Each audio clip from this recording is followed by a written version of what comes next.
안녕하세요. 저는 30대 후반의 평범한 주부입니다.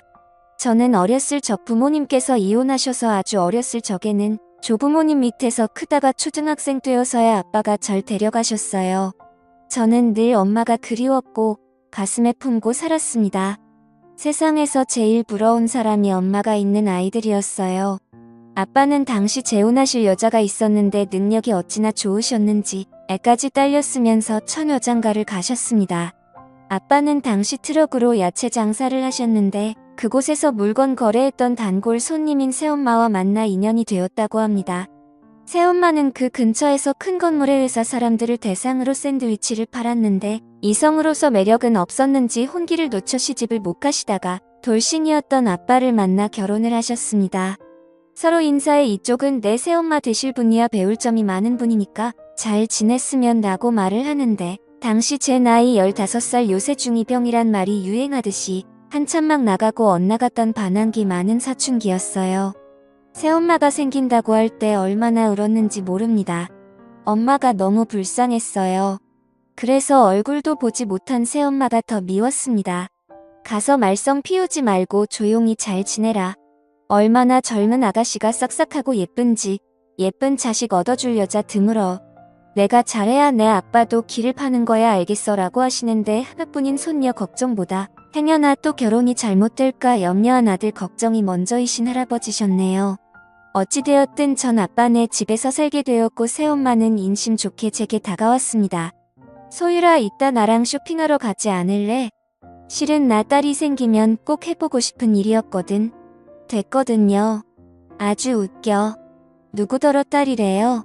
쇼핑은 아줌마 혼자 하세요. 피곤하니까 라고 얘기를 했고 새엄마는 이해 못하지 않고 꿋꿋하게 제 곁을 맴돌았습니다. 그럼 엄마가 아니 내가 맛있는 샌드위치 해줄까? 아빠가 야채 싱싱한 거 가져와서 아주 맛있을 거야. 안 먹거든요. 샌드위치 많이 먹으면 살쪄서 싫어요. 전 아줌마보다 예쁘게 살고 싶거든요. 라고 했더니 곁에서 듣고 있던 아빠가 참다 못해 나서더군요. 그럼 일단 우리 다 같이 나갈까? 휴일인데 남들같이 모처럼 외식도 하고 기분도 내고 하자. 메뉴는 아빠가 정하게 가자라면서 절 눈치 주며 쏘아보셨고 아빠가 엄마에게 매일 화를 내고 소리쳤던 기억이 남아 움찔하며 갈채비를 차렸습니다.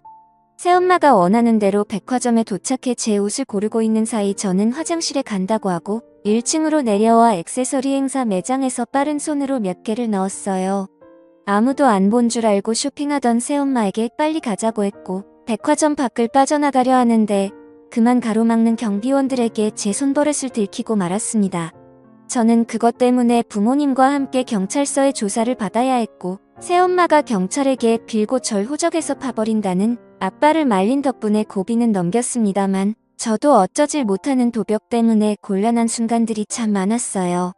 결국 또다시 못된 손을 꿈틀거릴 때 평소 저를 지켜봤던 새엄마가 저를 붙들고 가게를 빠져나와 제 앞에 무릎 꿇고 울면서 말씀하시더라고요. 소율아 나도 어렸을 적에 그랬어. 습관적으로 나도 그랬는데 곁에서 관심 주는 사람도 말리는 사람도 없어서 나는 결국 빨간 줄이 그어졌지만 넌 그러면 안 되잖아. 내가 더 관심 주고 말려줄 테니까 제발 너만큼은 온전하고 평범한 인생 살자. 라며 저를 보듬어 주셨는데 뜻밖의 생각지도 못한 고백에 저는 새어머니를 다시 보게 되었고 제 방황하는 심정을 이해해 줄 사람은 새엄마일 수도 있겠다라는 생각이 불현듯 들기 시작하더라고요. 어느 순간부터 저는 새엄마에게 마음을 열게 되며 곁을 주게 되었고 새엄마는 제게 친어머니 이상으로 더욱더 잘하게 되었습니다. 새어머니가 알아봐 주신 상담 치료까지 받게 되면서 저는 도벽의 상태가 점차 좋아지기 시작했습니다. 아빠가 또다시 바람잘 날 없는 날들 때문에 자주 외박을 할 때쯤 우리 모녀는 서로를 의지하며 손을 잡고 함께 잠이 들 때도 많았어요. 고등학교를 마친 후 저는 엄마의 뒷바라지에 전문대학교 물리치료 쪽으로 진로를 결정해가게 되었습니다. 졸업할 때쯤 병원 쪽으로 실습을 나가게 되었는데 그곳 물리치료를 받고 있던 지금의 제 남편을 만나게 되었어요. 저보다 5살 정도 많은 남자였는데 운동하다가 다리 쪽을 접질렀다고 했던 그는 저를 눈여겨봤던 건지 제게 식사 제안을 먼저 했고 얘기를 해보니 남편도 저처럼 부모 없이 조부모님 밑에서 외롭게 컸더라고요. 그게 공통분모가 되어 난생 처음 설렘을 품은 채로 관계가 발전해 연인으로 후에는 부부로서 인연을 맺게 되었습니다.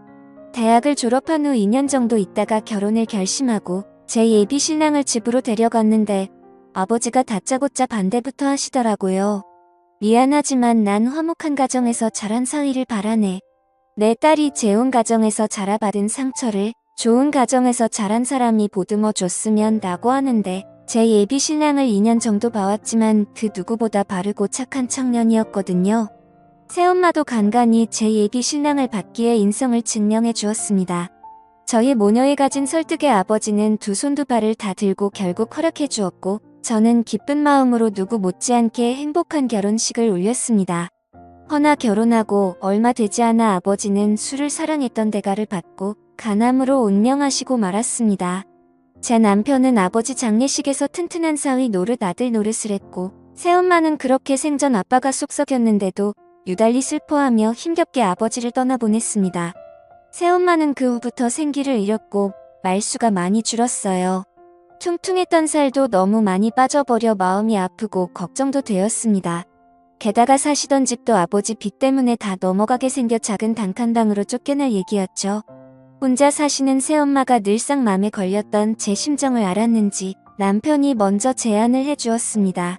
우리 이참에 장모님 모시고 살까? 방도 2개나 더 있고 숟가락 하나만 더 놓으면 되잖아. 정말 그래도 돼? 나는 자기가 우리 새엄마 내 친엄마 아니라는 걸로 싫어할 줄 알았거든. 당신한테 친엄마 이상인 분이시잖아. 내가 부모님이 없어서 그런지 장모님이 따뜻하고 편안했거든. 우리 엄마라고 생각하고 나도 잘 모실게. 이렇게 남편과 저는 합의를 본 후 뜻을 새엄마에게 전했고 새엄마는 저의 뜻에 감동받았는지 한참을 그 자리에 서서 오열했네요. 그렇게 저희는 새엄마랑 합가를 하게 되었습니다. 엄마는 늘 송구스러워하시며 집안일을 전담하셨고 그간 모은 돈이라며 5천만 원 정도 저희에게 돈을 주시기도 했습니다. 남편 사업이 좀 어려웠을 때였는데 그걸 어떻게 아시고는 보태주셨던 거예요. 남편은 진심으로 엄마에게 고마워했고 우리는 날마다 꿀같이 달달하게 살았습니다. 그러던 어느 날 예상치 못한 손님이 제 앞에 찾아오셨습니다. 그토록 그립고 보고 싶었던 눈을 감다라도 결코 잊을 수 없었던 그 사람네, 바로 절 낳아준 절 어렸을 적 버리고 갔던 저희 친엄마였어요. 친엄마는 어느 젊은 여자와 커다란 캐리어를 들고 왔는데 아무리 시간이 흐르다지만 알아보지 못할 정도로 변했고 굉장히 세련되어져서 나타났습니다. 가끔 위아래로 저를 한심하게 훑어보시더군요. 새엄마 밑에서 자라서 하도 눈치밥을 먹어서 그런가 저렇게 볼품없게 삐쩍 말라갔고는 사위는 어디서 허우대만 멀쩡한 사람을 데려왔대. 그나저나 인사해라. 얘는 내 동생이야. 너보단 4살 정도 어리고 지금 명문여대 다니고 있단다. 라면서 옆에 젊은 여자를 소개시켜줬는데 알고 보니 엄마가 재혼한 후 낳은 딸이더라고요. 그리 잘났다며 엄마가 칭찬했던 동생은 엄마 못지않게 명품을 휘감고 와서는 집을 이리저리 둘러보았습니다. 엄마는 새아빠와 이혼을 했다더군요. 그때까지만 해도 전 엄마가 그냥 단순히 아버지가 돌아가셨고 제 근황을 보기 위해 찾아온 줄 알았는데 이유는 분명 존재했습니다. 뭐라고? 그러니까 당신 친어머니 아니 장모님이랑 처제가 우리 집에서 앞으로 머물 거라고. 미안해. 엄마가 주식을 좀 크게 하셨다는데 투자했다가 모두 날리셨나봐. 당장 갈 곳이 없다고 해서 일단 당분간만 같이 있기로 했어. 저희 엄마는 당당한 기세로 동생까지 데리고 오긴 했지만 사실상 집이 망해서 갈 곳이 없어 저를 거진 30년 만에 찾은 것이었죠. 이 때문에 저희 남편도 불편한 기색이 역력했고 역시나 제일 마음에 걸렸던 건 바로 저희 새엄마였습니다. 많이 곤란하셨을 텐데도 새엄마는 저희 엄마를 반갑게 맞이하시더군요. 언짢은 기색을 내색한 건 오히려 저희 친엄마 쪽이었어요. 원수 보듯 고깝게 말씀을 뱉으시더라고요. 참 우리 딸이랑 아무 관계도 없으면서 어떻게 이붓딸에게 붙어서 살 생각을 하신 건지 얼굴도 참 두꺼우시네요. 뱃속에서 10달 동안 품고 모진 고통한고 낳은 게 누군데 뻔뻔스럽긴. 엄마를 중간에 말렸지만 입은 쉽게 가라앉질 않았습니다. 눈치를 자주 보았고 엄마와 동생은 날이 갈수록 불만과 요구하는 게 많아졌어요. 아니 청소는 대체 누가 하는 거야? 내가 매번 보고 있는데 먼지가 잦을 날이 없어. 음식들은 뭐가 이렇게 싱거워. 아끼다 못해 이젠 소금도 아끼시나? 얘 내 여동생 이번에 등록금 좀 내줘라. 네, 여동생 팔자까지 너처럼 만들면 좋겠니? 언니 우리 이번 달 카드값 좀 갚아주세요. 좀 나와서 그런지 재촉을 하네요. 엄마가 오면서부터 저희 집에 아끼고 잘 살았던 생활 패턴이 완전히 무너져 버렸고 엄마와 여동생 뒷감당하기에 힘이 붙였습니다. 엄마에게는 생난리를 쳤지만 그렇다고 갈 곳 없는 사람들을 차마 내쫓을 수는 없었지요. 어찌됐든 제 혈육들이니까요. 적어도 제 입으로 못할 것을 안 남편이 보다 못해 엄마와 동생한테 반도직입적으로 얘기를 하더라고요. 장모님 그리고 처제 저희가 형편이 어려워서 더 이상은 카드값이니 용돈을 못 드릴 것 같아요. 처제도 등록금 대줬으면 됐지 그 이상 언니한테 메꿔달라는 건 도리가 아니에요. 그러자 엄마가 상심지를 켜며 제 남편한테 달려들더군요. 도리, 너 이놈 방금 도리라고 했어? 배우지 못했으면 예의라도 있어야지 어른한테 본세하고는. 너 이때까지 이런 놈하고 어떻게 살았니? 내가 더 좋은 우처자리 알아볼 테니 당장 갈라서. 라고 난리를 치니 곁에서 지켜보던 새엄마가 보다 못해 처음으로 목소리를 높이셨습니다. 그렇게 화난 모습은 살면서 생전 처음이었어요. 어른이면 어른답게 구세요.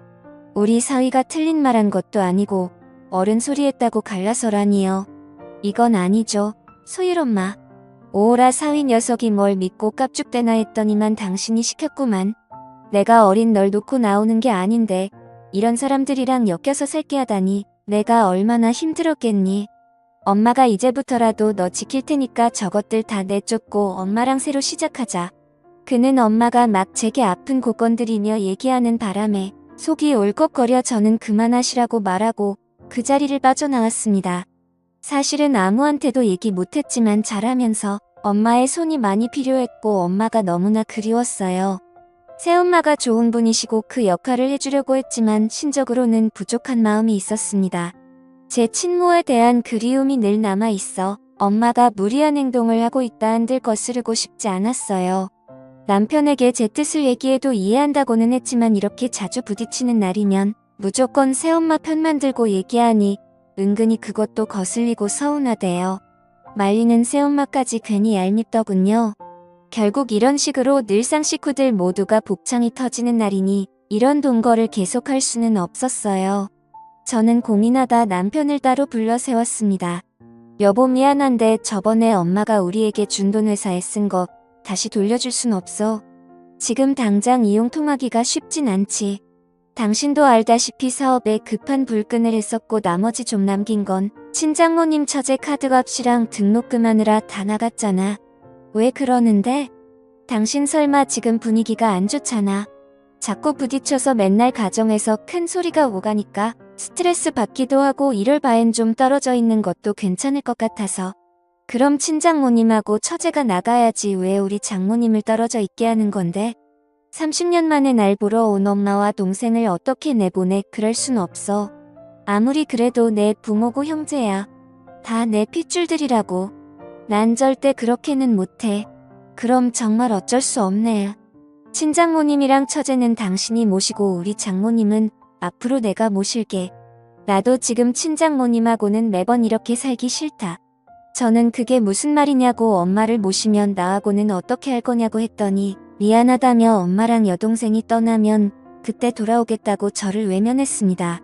그리고 남편은 이튿날 정말로 짐을 싸서 새엄마와 같이 집을 나가버렸습니다. 엄마는 정작 새엄마와 남편이 집을 나가자 재빠르게 탓에 전환을 하더라고요. 내가 좀 심한 것 같아서 아들처럼 삼고 잘해주려고 했는데 왜 또 마음 안 좋게 나간 거야. 미안하다. 엄마가 이제부터 너한테 못해준 뒷바라지 지금이라도 하며 제게 연애 때와는 달리 애원을 했고 저는 그 애원에 넘어가 일단 남편에게 연락해서 제발 돌아와 달라고 새어머니께는 달달이 용돈도 드리고 어떻게든지 살게끔 해드릴 테니까 아들 삼겠다던 우리 친엄마 마음 좋게 여기고 오라 했지만 전혀 먹히질 않았습니다. 결국 저는 엄마와 동생을 데리고 살게 되었고 자연스럽게 가장이 되었으며 매달 나오는 지나친 카드값도 모자라 더욱이 엄마가 이혼했다던 재혼한 남자까지 그러니까 새아버지까지 우리 집에 들어오게 된 것이었어요. 잠시만 살려던 그들 세 가족은 저의 집을 차지해서 자신의 것인 마냥 누렸고 저는 매일 들어와 집안일에 시달리며 돈줄 노릇을 해야만 했습니다. 그리고 정말 후회하며 폭발할 만한 일이 드디어 터지고 말았습니다.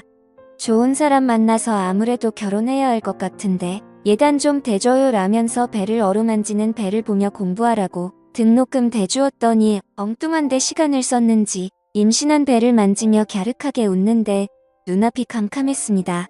가뜩이나 혈압이 올랐지만 꾹 눌러 참고 미안한데 대출도 못 받고 더 이상 돈이 없다고 하니 엄마가 안면 몰수하며 또 나서더라고요. 이 집 있잖니? 담보로 대출받아 예단 좀 해주면 안 되겠니?